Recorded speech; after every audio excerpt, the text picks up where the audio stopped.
예, 수고하셨습니다. 다음은 전희경 의원님 규탄 발언 이어지겠습니다.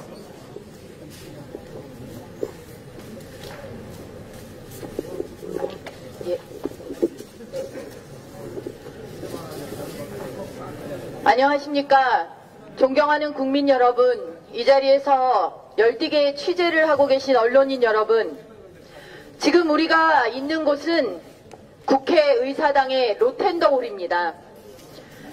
이 로텐더홀은 의회 민주주의의 상징입니다. 그런데 지금 대한민국의 입법부가 사라지고 있습니다. 야당은 있고 여당의 모습은 보이지 않습니다. 야당의 파트너인 여당이 사라졌습니다.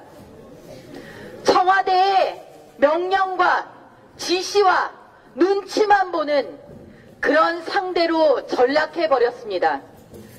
이것은 국가의 불행입니다.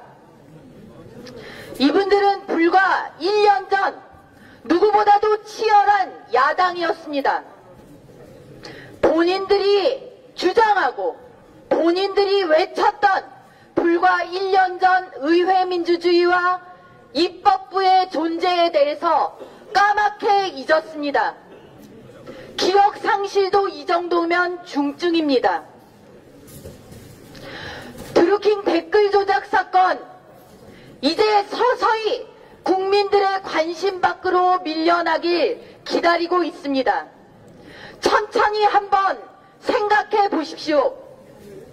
이미 드루킹 댓글 조작 사건은 대선 때 선관위에 뭔가 파주의 저 출판사에서 수상한 일이 벌어지고 있다라고 신고가 들어갔던 사건입니다. 그런데 어찌된 일인지 무혐의로 사건이 일단락되고 말았습니다. 여기서부터 문제가 출발됐습니다.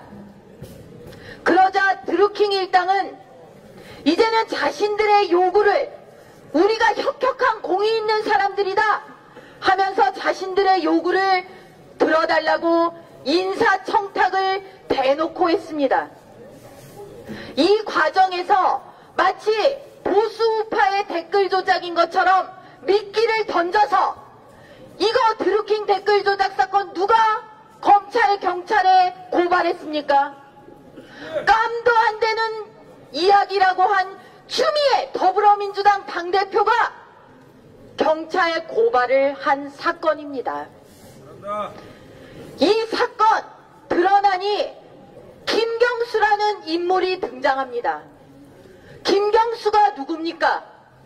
현역 국회의원이자 오늘의 문재인 대통령의 최측근, 문재인 대통령과 차를 같이 타고 다니고 봉화마을을 상징하는 그 김경수 의원이 등장합니다. 그 김경수 의원이 등장하자 어떤 일이 벌어졌습니까? 김경수 의원은 처음에 이 모든 사실을 모르쇠로 일관했습니다.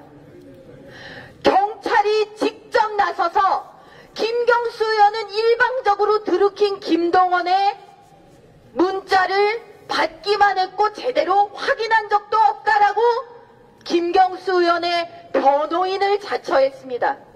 그런데 드러난 실체는 어떻습니까? 댓글 링크를, 기사 링크를 올려주고 홍보해주세요라고 부탁했습니다. 보고를 받았습니다.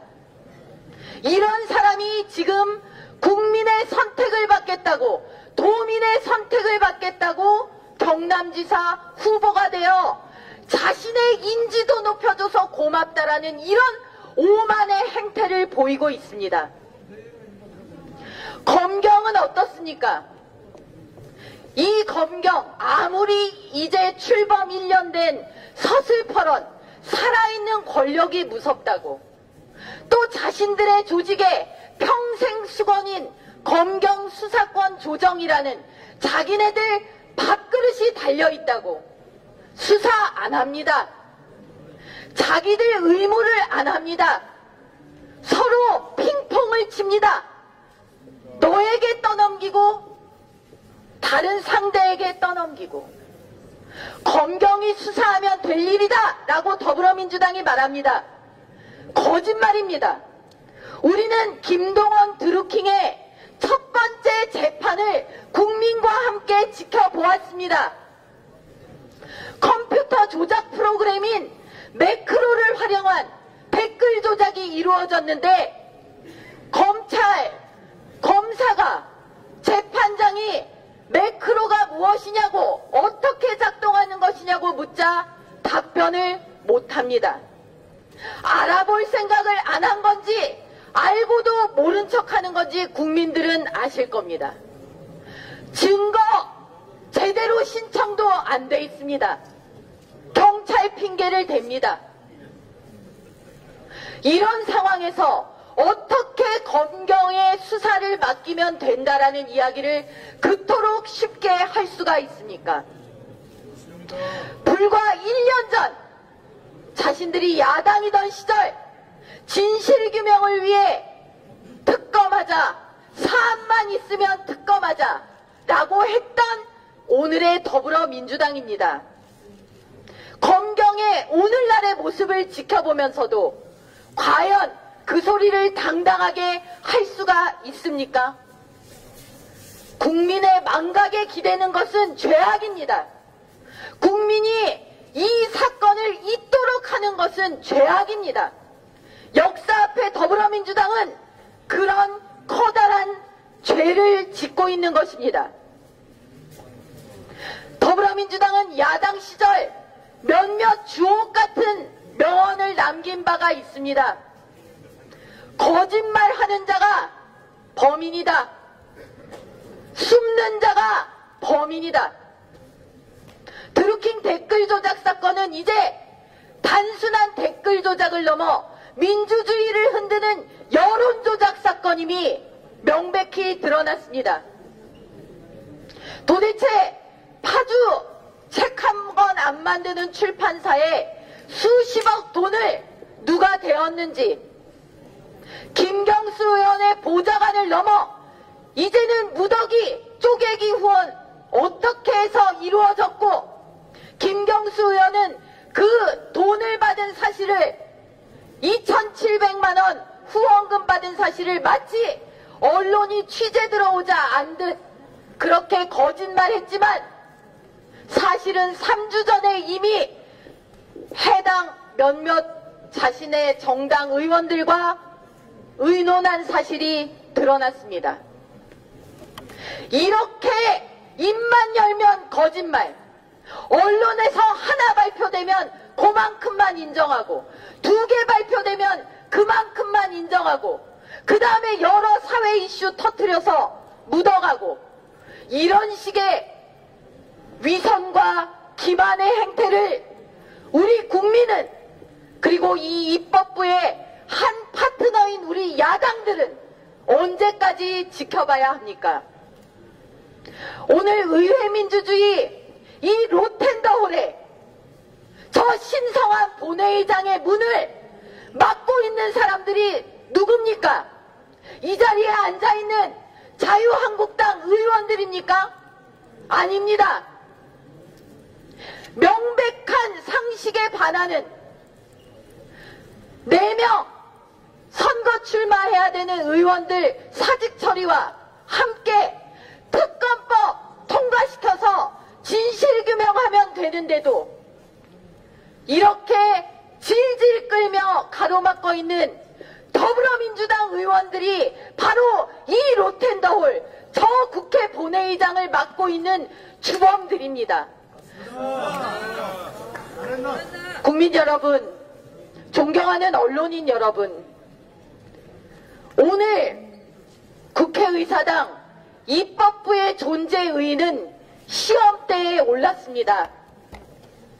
더 이상 감출 수 없는 실체, 더 이상 덮을 수 없는 거짓말, 지금도 어디에선가 숨어서 활동하고 있을지 모르는 제2, 제3, 제4의 드루킹을 막아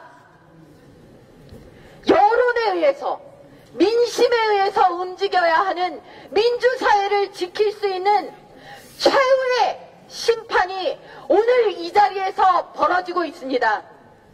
우리는 그렇기 때문에 결코 물러설 수가 없는 것입니다.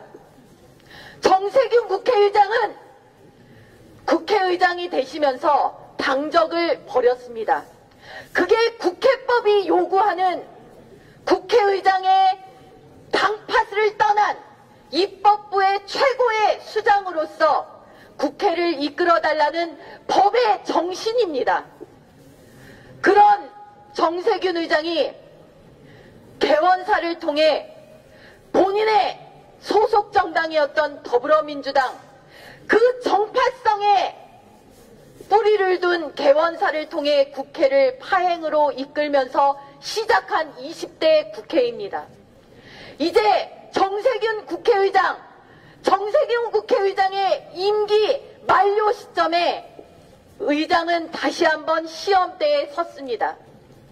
과연 더불어민주당의 육선 의원으로 그칠 것인가? 대한민국 의회 민주주의를 지키는 입법부의 수장으로 역사에 남을 것인가?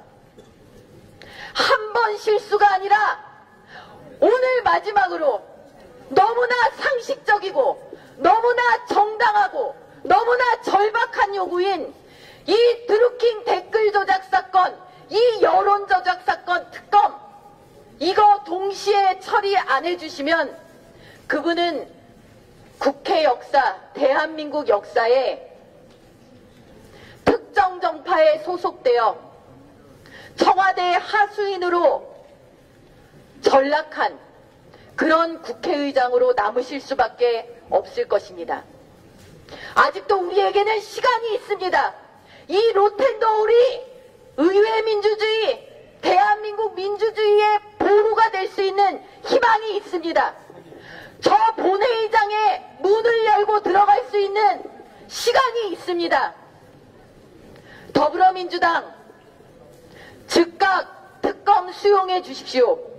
저 본회의장의 문을 그만 막으십시오.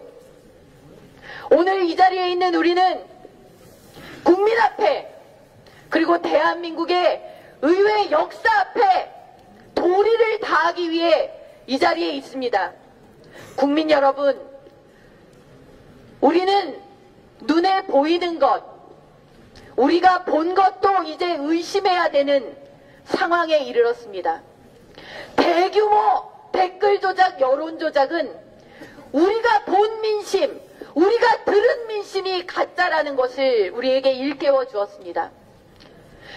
국민 여러분들께 보여드리는 오늘 이 자리의 모습은 본회의장을 막고 있는 모습이 아니라 본회의장을 열기 위한 처절한 시도입니다.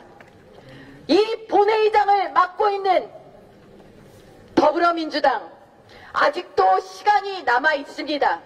열어주십시오. 정세균 국회의장님, 입법부의 존경받는 수장으로 남을 수 있는 마지막 기회를 현명하게 잡으시기 바랍니다. 감사합니다. 예, 몸이 실 정도로 규탄 발언을 열심히 해주신 전희경 의원님께 큰 박수 한번 부탁드립니다.